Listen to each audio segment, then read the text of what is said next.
In today's video, I'm going to give you the proven simple blueprint that any real estate agent can follow, even if you've never been on Instagram before, in order to attract more clients at scale on Instagram. If you don't know my story, I became ranked as the #1 agent in my city, in my province, one of the top in the world on social media because of my Instagram following. Used Instagram to become a top producer for multiple years in my local market here. And this is the exact process that I use. So I'm going to explain how often to post, when to post, the exact proven formula to get more engagement from local buyers and sellers on your posts, and make it very easy for you so that you can follow, breaking down every single feature as you can see here. So hopefully by the end of this, you'll have something very easy to follow by, again, looking at all the different features relevant today in 2021 so that you know exactly what you can do. So without further ado, let's dive straight into it and show you exactly how to properly use Instagram to scale your real estate business. Now, if you don't know who I am, my name is Mike Sherrard, and two quick things before we get started here. Number one is 76% of the people that watch my videos are not subscribed. So even if you never watch another video again in your life from my channel, please just smash that subscribe button because it really helps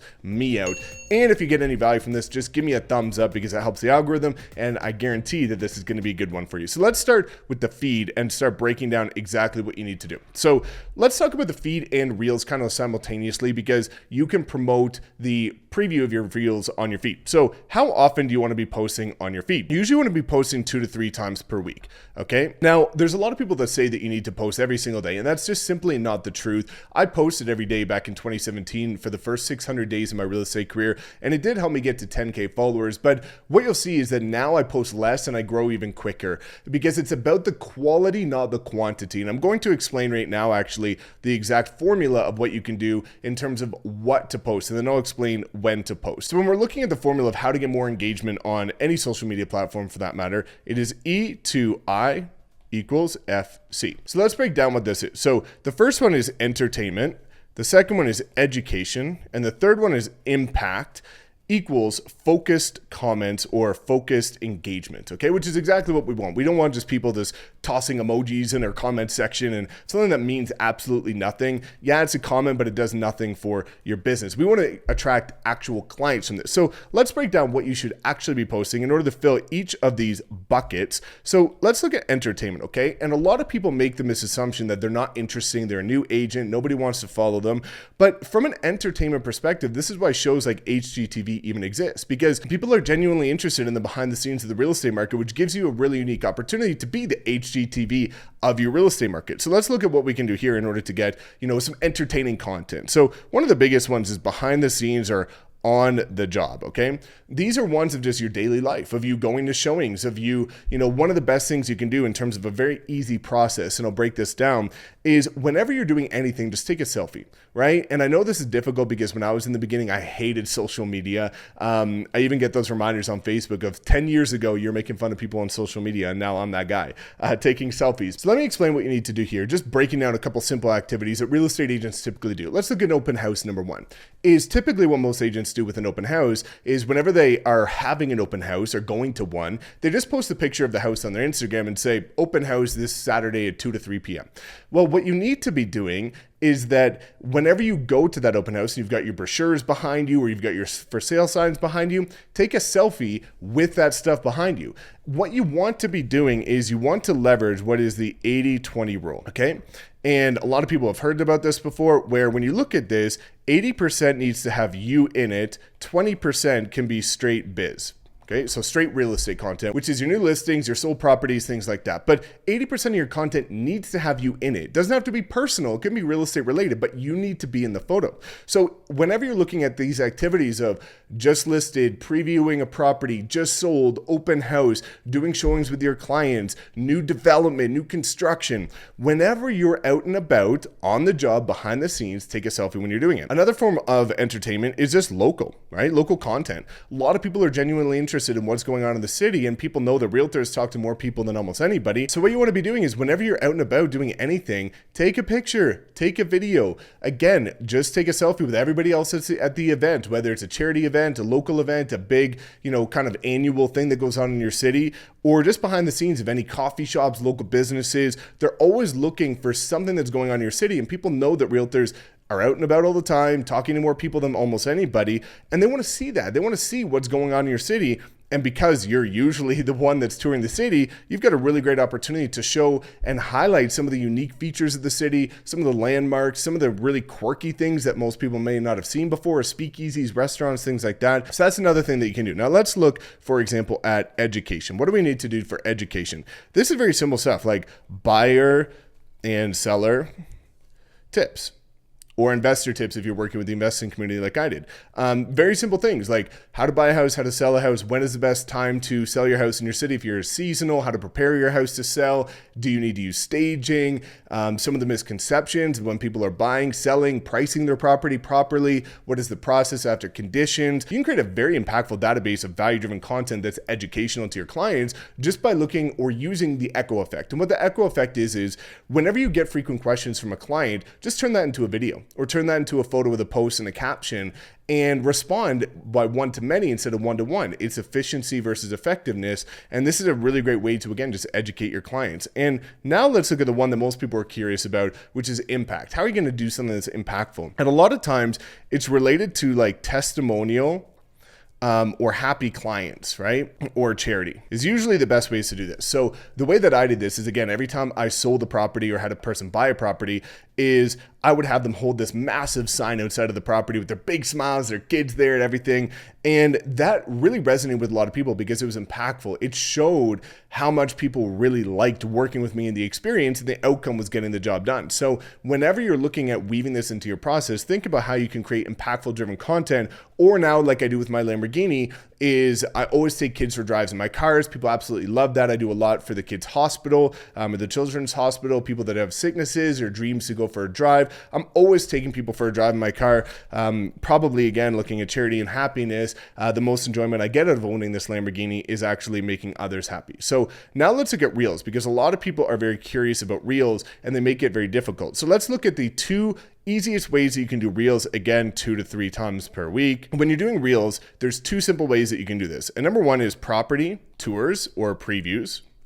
And the second one is, again, the buyer and seller tips. So how do you do this? And this is something that you should weave into your process as a real estate agent. So looking at the first one, which is property tours, is anytime you're previewing a property, anytime you're just sold a property, just listed a property, doing an open house for a property, just take this beautiful device here, do 5 or 6 panning shots in different rooms, talk about the price of the property, how much $500,000 gets you in Toronto, which is probably nothing. How much, $250,000 gets you in San Antonio. So look at making very simple videos. All you have to do to create very high quality reels that get insane engagement is to do property tours whenever you're at properties, which is all the time anyway, and then talk about, how much a certain price gets you in a certain market, or check out this beautiful new construction and then do a property tour with a trending song on top of it. It is very easy. You don't even have to be in the video if you don't want to. It's literally just doing panning shots with your phone for 15 or 30 seconds. It gets massive engagement. So make that a part of your process every time you go to a property. Now, the second one is buyer tips and seller tips. Again, same thing as we had up here looking at the tips, but instead of making a post about it, make a reel about it, which is, again, very simple, because when you look at reels, one of the beautiful parts about reels, and a lot of realtors struggle with this, is that they feel like when they're making certain posts on Instagram that they need to look like a pro, right? They need to look like a business person. They need to have their suit, their tie. But the beauty of reels is that it's very casual. And a lot of people like that the general vibe about reels is much more relaxed. And by being much more relaxed, you can be yourself, you can be comedic, playful, involve your kids, and and show the real side of you that people really want to see. That's why reels are getting so much engagement, and why agents that are actively leveraging reels are crushing it, because people are able to connect with them. Because ultimately the goal with social media is you want to build know, and ultimately trust is the end goal. And the more people get to see the real side of you, the better it's going to be. So reels are something that get mass engagement. I highly recommend you starting to include them every time you view a property and whenever you have a tip. Just take the bullet points you would take from your tips up here and turn them into a video, which is very simple. So now let's look at stories, because stories are an interesting one. Stories are the only thing that I recommend doing daily. And the reason for this is because it's an easy way to keep top of mind with your clients. And a lot of people struggle to keep top of mind because they're always trying to use a CRM, which is kind of spammy if you don't do it properly. If you're just using some, templated drip campaign, you don't customize it, don't make it unique to yourself or your market. But by actively posting daily stories, it's like every single day you're staying top of mind to your clients so long as you add them on social media. And this is how you do mass increase of your referrals and repeat clients. So just by doing daily, what should you be posting on stories? Again, very, very easy. So when you're looking at what you'd be posting, it's behind the scenes, on the job, whenever you're driving anywhere, whenever you're doing anything, quick little panning shots of what you're up to. They want to see local content. They also want to see food for thought is a really interesting one. And this is one that gets most engagement for me is when I've got something on my mind, whether I read a book, whether I had a certain experience with a certain client that, maybe there was a mistake, maybe it didn't go well, maybe it went really well, maybe there was some confusion, just something that people can resonate. The food for thought is what has done the best for me because again, it's something that I can kind of go on a bit of a rant with. I can open up, be honest, be vulnerable, be transparent, and people really, really like that because again, it all comes back to connection. And the more you can connect with people, the more people are going to want to work with you. Stories are the best way to stay top of mind. Doing it daily, you can even share a quote. You can share somebody else's post. Anything that you want, just make sure you've got a daily presence on stories. Now, let's look at what kind of highlights you should be having. There's very pillar ones. This isn't going to take long, but I'll make it very easy for you. So when we look at the highlights, number one, you should have sold properties as a highlight. Number two, you should have testimonials of clients, whether it be, those typical word ones or people outside like I did holding a for sale or, a big sold sign with happy faces. Number three, what you want to have is community. So if you're focusing on farming certain communities, you want to have a highlight for any of those communities because again, if you're touring those communities, if you've sold properties, listed properties, open house properties, anything related to the areas you're trying to farm, you want to have a highlight for that. Number four, you want to have one for your city. And this is another great one because again, people that are looking to come across a realtor that has experience in their city, this is going to be the great one for you. And number five is passions, hobbies. So if you look at mine, I've got things like Lamborghini, I've got things like travel, like speaking, anything related to me and my passions. But this ultimately, again, is going to be where people are going to get to know the deeper version of you and connect with you on a much more human level. And the more people that know you, the more people you know, and the deeper that connection is, the more clients you're going to get. So if you're just looking at starting on highlights, these are the best things you can do. Now, I will toss in a bit of a caveat that you could add one more down here, which is 6, which is listings. The only problem with listings when you have one on your highlights is that you constantly have to be recycling it because you get a listing, you sell it or you don't sell it, and it keeps regurgitating. Whereas all of these, when you look at all these other ones here, testimonials, community, city, passions, these all stay static. They're not going to be changing because the sold properties are sold, the testimonials are there, your community and city isn't changing, and your passions and hobbies are going to be ever growing. So these top 5 here are the best ways to get started on your highlights. And now let's wrap things up with IGTV and live. When you look at IGTV, this is an interesting one because it's longer form, right? This is much longer than the other ones where it's 1 minute plus. And oftentimes it goes to 1 to 10 minutes and depending on your following can go up even further. So IGTV, there's not much use for this with the exception of full-scale property tours. All right, so let's look at this for example, because this is actually a really interesting part that I didn't think I was going to get into, but I want to share with you because it's going to make it super simple for you. So let's look at this. Whenever you have a property or new listing coming up, what should you be doing with that new listing? We'll say new listing. You should be doing, to make it very easy for yourself, number one, a photo of just the listing, right? With a banner on it, something with your contact information. Then what you want to be doing is a video. And you want to be putting a full length on IGTV.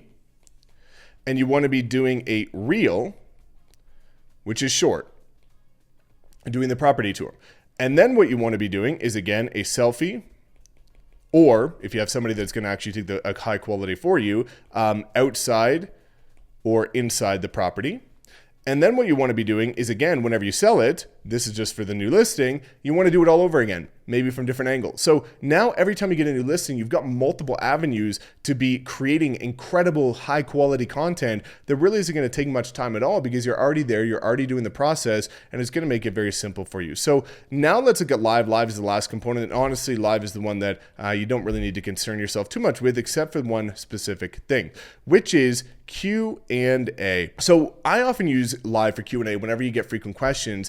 And the reason why live is actually powerful is because it notifies your entire audience whenever you go live. So whenever you go live, everybody on your Instagram following gets a notification saying, hey, Mike Sherrard's gone live.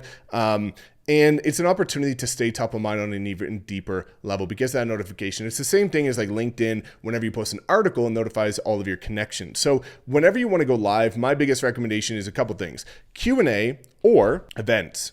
If you've got like a big event, big concert, big thing going on in your city, go live stream it, because again, all you have to do is hold your phone and now you can get a ton of people, stay top of mind. It stays up there for 24 hours and it's good for building your brand awareness. So hopefully this gives you a pretty clean example of what you need to be doing on Instagram, where when you look at Reels and Feed, you want to be posting about 2 to 3 times per week, on the job, behind the scenes, local content, property tours, the same thing you'd already be doing. Stories you want to be doing daily because it's the best way to stay top of mind. Highlights you want to keep it to things and limited to things that are not going to be dynamically changing in terms of going backwards, in terms of listings you might not sell. Sold properties are firm sold. So that's very easy. IGTV is primarily for longer form videos, whether it be full-length community tours, full-length property tours, and maybe repurposing some of your YouTube videos. And live is best for Q&A and events. So hopefully that gives you a clean example of exactly what you need to follow as a real estate agent. And if you have any more questions, drop a comment below, and I'm more than happy to answer them. So thanks so much for tuning in. As always, please make sure to like, comment, subscribe, and we will see you next time.